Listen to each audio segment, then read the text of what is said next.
13 News. Good evening, everyone. Our top story tonight is that wintry weather hitting overnight. Throughout the show, we're going to keep you updated with all the closings. We also have our James Girardi live in Lynchburg with more on how this bad weather may delay Thanksgiving travel plans. And Sean, of course, in the Weather Center with an up-to-the-date weather information. Sean, let's go to you first. Not a lot of snow in the system, but plenty of rain with the possibility of some ice. You know, we think when it's all said and done, rain will be the calling card with this storm, but there will be a tiny bit of ice at the onset of this as we go closer toward daybreak in the first few hours after the sun comes up. Now, all areas there shaded in blue, that's the entire viewing area under a winter weather advisory tomorrow morning. We do see some very light icing taking shape around daybreak, continuing through about 10 to noon tomorrow. We want to emphasize these amounts are going to be very light, more of a nuisance than anything else. We see everybody's trees okay, everybody's power lines okay, just a few local slick spots driving around first thing in the morning. And then after everything changes over to this heavier rain, finally coming to a close Wednesday, but it might end as a very brief period of a few snow showers, but we don't see enough to even get a genuine accumulating of snow. Of course, lots of you probably watching this one with the Thanksgiving travel in the very near future. James Girardi spoke to folks preparing for travel tomorrow. He's live in Lynchburg with more. James. Sean, heading home for the holidays could be made more difficult. Here in the Hill City, preparations are underway tonight at the airport for folks flying home this Thanksgiving. New at 11, Lynchburg police on the scene of an armed robbery tonight at the food zone on Rivermont Avenue. Detectives tell us that the suspect walked into the store, pointed a gun at the clerk demanding money, and left the scene on foot. Police don't know how much money he stole. Police are looking for a light-skinned black male about 6'1", wearing a dark color hoodie, blue jeans, and a blue and white scarf over his face. Here are surveillance pictures from the scene. Police say the suspect was last seen heading east on Rivermont Avenue and is considered armed and dangerous.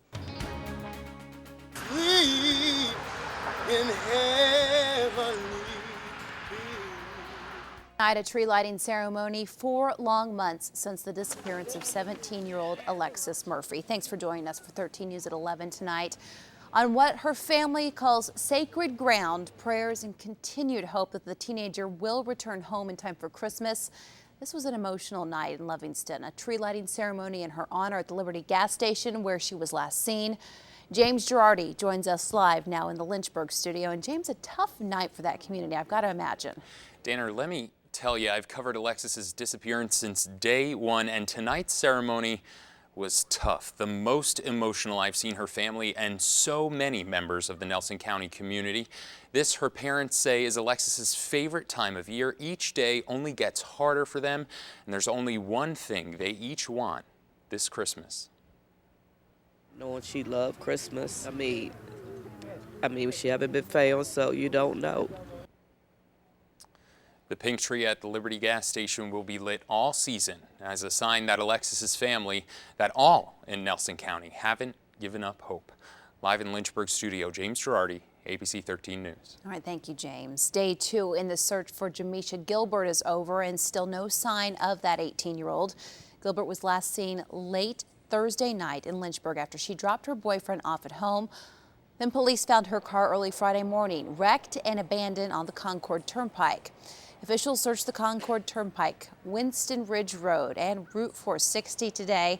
Lynchburg police say they have information that she was last seen in that area. Now, Jamisha's family and friends have come together to try and make sense of her disappearance. Her mother's neighbors say it isn't like the Heritage High School graduate, an honors student, to run off by herself. Others say that she may have been afraid of getting in trouble for crashing her car. Winnie Delbridge spoke with family and friends, and they say all they want for Jamisha is to come home. Kids walk this coverage you can count on. This is ABC 13 News. I know that I joined the majority leader in expressing our gratitude to the Capitol Police. Shots fired in Capitol Hill today provide a moment of rare unity in Congress tonight. Good evening, everyone. I am Danner Evans. The District of Columbia's police chief says the suspect who led police on a chase from the White House to the Capitol is dead. Tourists watched the shooting unfold on Constitution Avenue outside the Capitol as lawmakers inside debated how to end a government shutdown. This is video someone took there on the scene. Police quickly locked down the entire complex temporarily, and both houses of Congress went into recess. Near the Capitol, police killed the woman driving the black car with a young child inside. That child said to be a year old. Karen Travers has been giving us live updates since this all started. She joins us again tonight with the latest. Good evening. For the second time in less than 3 weeks, chaos and panic here in the nation's capital. The suspect has been identified as 34-year-old Miriam Carey of Stamford, Connecticut. She led police on a high-speed chase until she was shot and killed. It was a dramatic high-speed. Prayer's a big thing for us, so we just kind of bond together and try to get the word out and, keep them in our prayers and hope for the best. Prayers in Bath County and across Virginia for State Senator Creed Deeds. He is in fair condition tonight after an attempted murder-suicide in his Bath County home. State police say his son was responsible. Now, that is one of two developing stories that we are covering for you tonight. We'll get to more on that in just a minute, but first, an update on the shooting that unfolded early this morning on the campus of Liberty University. We're learning more about 19-year-old Josh Hathaway, the student shot and killed today by an LU security officer. James Girardi live now, and James, you spoke with his roommate. Totally unexpected, a quiet, kind, and studious student.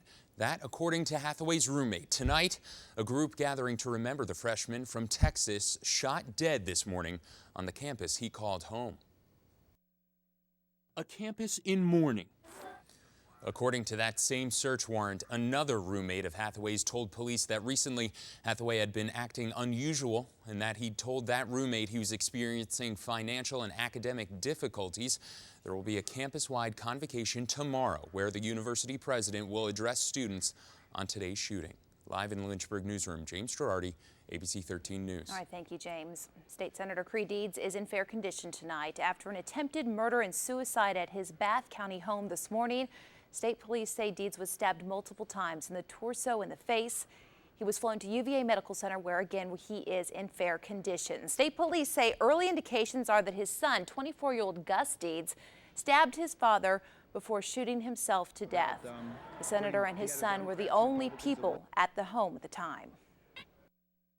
Deeds was stabbed multiple times about the head and upper torso. Deeds was able to leave the scene on foot, and as he was coming down the hill of his residence towards Route 42, he encountered a cousin who lives nearby. The cousin was driving along the highway there, stopped, picked up Senator Deeds, and drove him to his residence, where rescue responded to that residence and attended to the senator. The Deeds family is asking for privacy as they come to terms with everything that's happened today. State police found a weapon at the scene of Deeds' home, and right now the motive is still under investigation. The Richmond Times-Dispatch is reporting that Gus Deeds had a mental health evaluation just yesterday. The Times reports it was performed under emergency custody order, according to Dennis Cropper, the executive director of the Rockbridge County Community Service Board. You can see Gus there behind his father on the left of your screen. Now, Cropper told the newspaper that the ECO allowed Gus Deeds to be held for 4 hours to determine whether he should be held longer.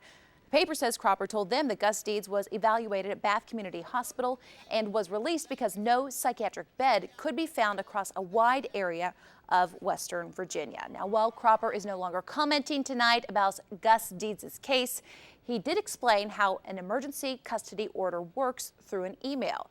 He says he cannot confirm if anyone was issued an ECO at this point. He says the standard procedure is once someone is taken into custody under an ECO, they can be held for up to 4 hours while an evaluation is done. If a professional determines they need a psychiatric bed, they have those same 4 hours to find a facility.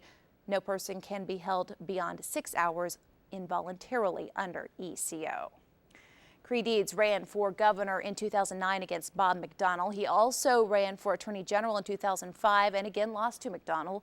Deeds represents the 25th Senate District, which ranges from Lexington to Charlottesville. He has served in the state Senate since 2001.